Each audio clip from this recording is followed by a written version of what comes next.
All right, so story time.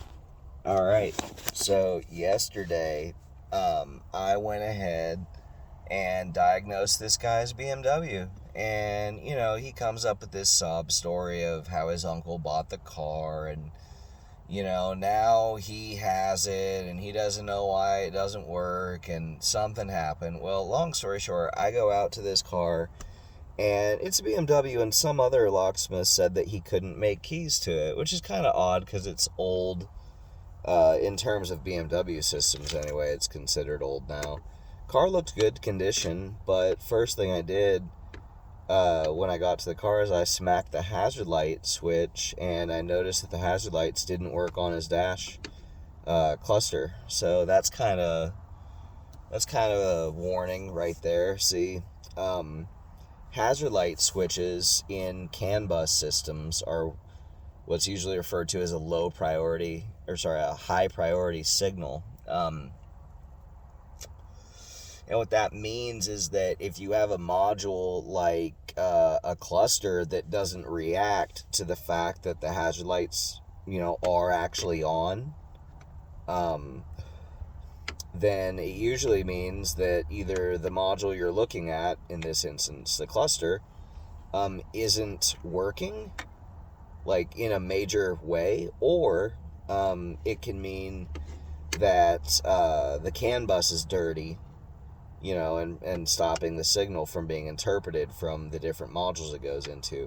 But in the instance of BMW CAS 3 systems, it almost always universally means that the CAS flash has been bricked, usually by an aftermarket, update tool, ISTA-P version, upgrade, downgrade, whatever you want to call it. Different people call it different things. But, an easy way to test that is to try to use some of the body module functions. So hitting the lock button, unlock button, seeing if the car reacts to that. Hazard lights, working on the cluster, things like that. And if they had working keys and those keys have now stopped working, that's another sign that the CAS has been bricked. So, like I said, smack the hazard light button, cluster doesn't react. Okay, that's probably bad. I don't even need to plug in. I already know what the problem is.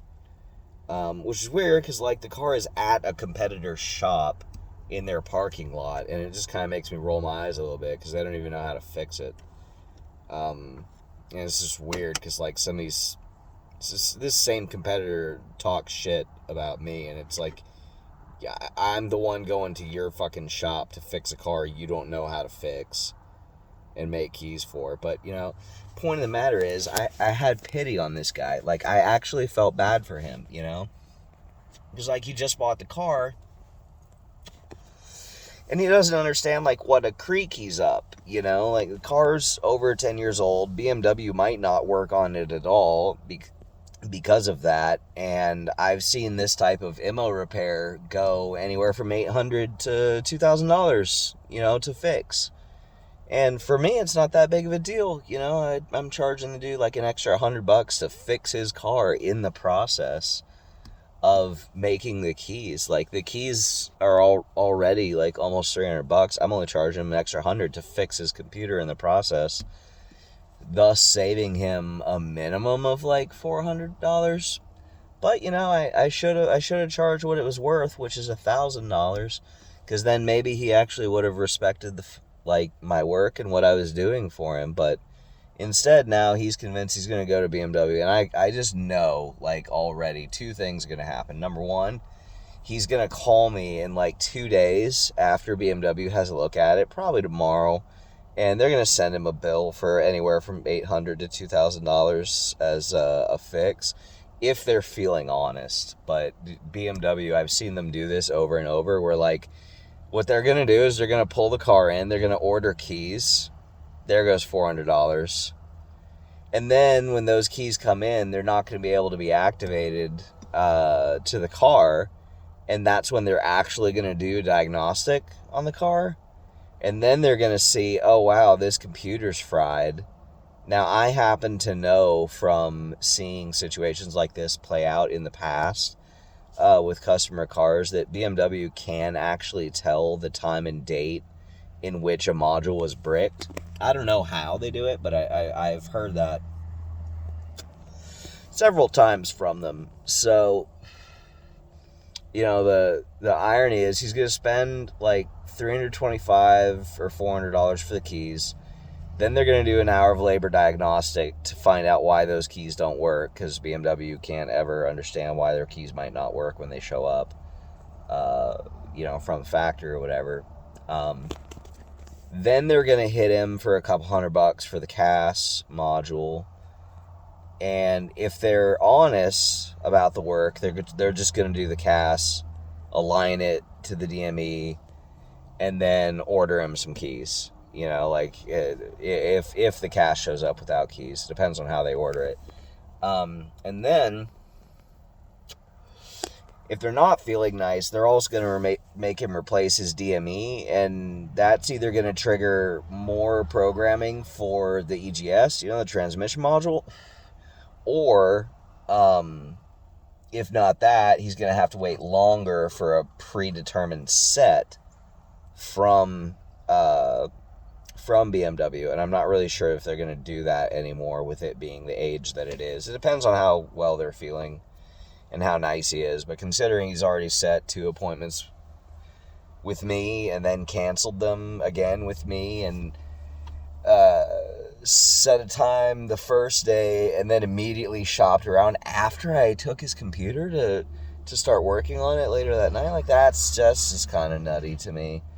So, which brings me to the second thing that I'm 99% sure is going to happen, which is as soon as he does get the report and the diagnostic that he has a bricked computer, which, like, I never plugged into the car, so by no stretch of the imagination is it, like, am I or my insurance company going to accept any liability for it. That's just not going to happen. But he's going to try to blame me.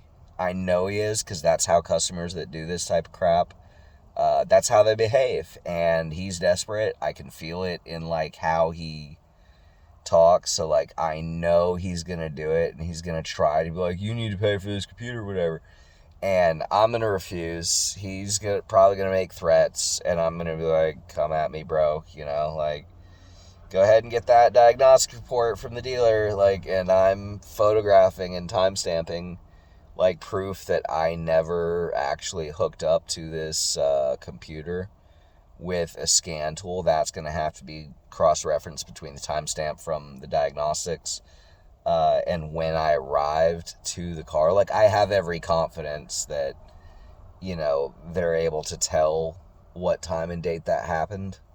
And they're going to, if I have to defend this, in civil court or whatever, like, if the guy doesn't have the money to pay me and he wants to go yeet his money into the furnace at BMW, he might have enough money to pay some bullshit lawyer to send me a stupid letter until I, mail him back, like, an affidavit of fact and be like, dude, like, fuck you. If you really want to sue me, like, you can, but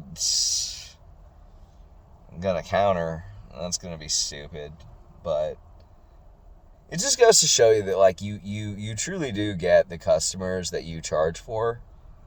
I know that doesn't make sense to a lot of people, but, like, if you charge less than what things are worth, you're going to get the people that pay less than what things are worth.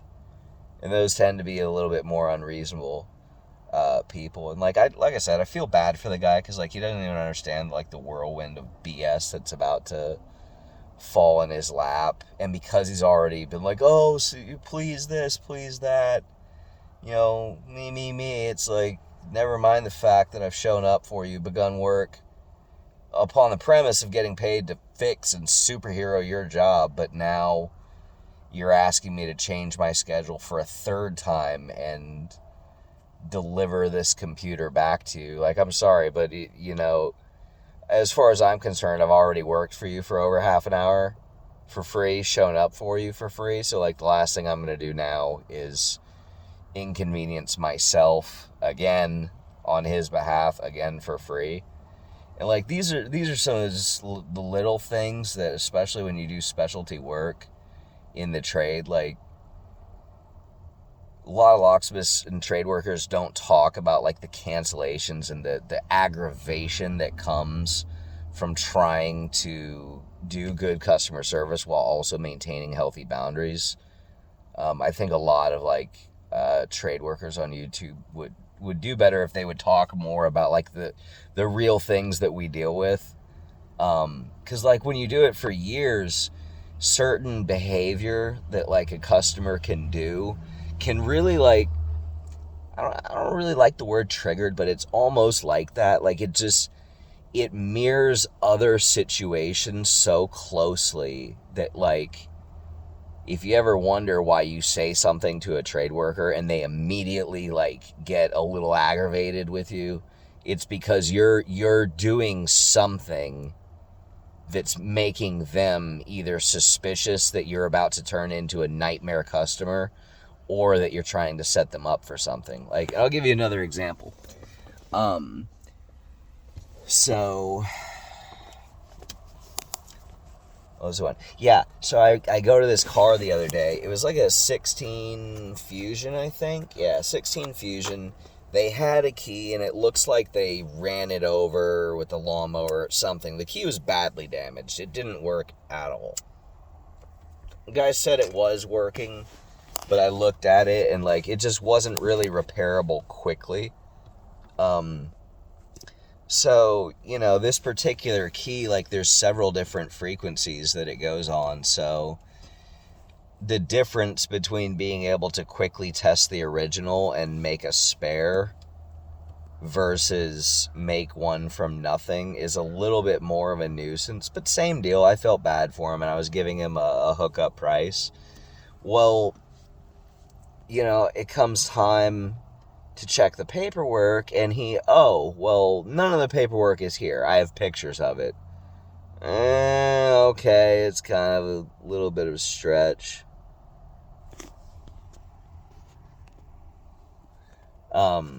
Sorry, somebody called me. I had to stop that. It's a little bit of a stretch, but, you know, whatever. Okay, it's not in his name. And, wouldn't you know it, it's in his girlfriend's sister's name, and she lives at the border of Texas, and she changed her name recently and doesn't have any of the documents to prove that. And it's like, and I told him, I was like, look, I'm not saying that you're stealing the car or that it looks like you're stealing the car, but this is exactly the same kind of crap that people say when they're trying to steal a car.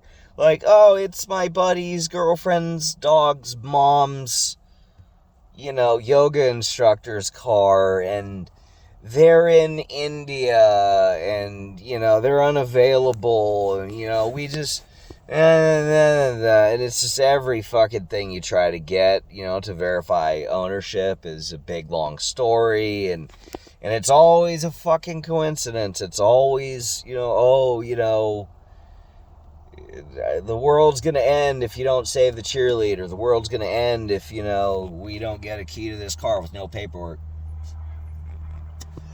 And like the dude, he actually was like a little offended when I told him, like, hey, I can't hand you any keys to this car, and since I can't get, you know, I can't legally hand you any keys for this car, then, you know, like, I can't even take your money on the strength of your word that you're going to get your paperwork fixed and hand it over to me so I can hand over keys. Like, let's just unwind the whole thing.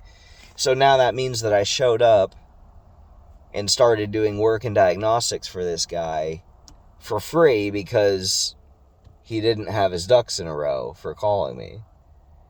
And now, same thing. Now here it is 2 days later, and it's, I can't get any proof of ownership, and I can't get this, and I can't get that.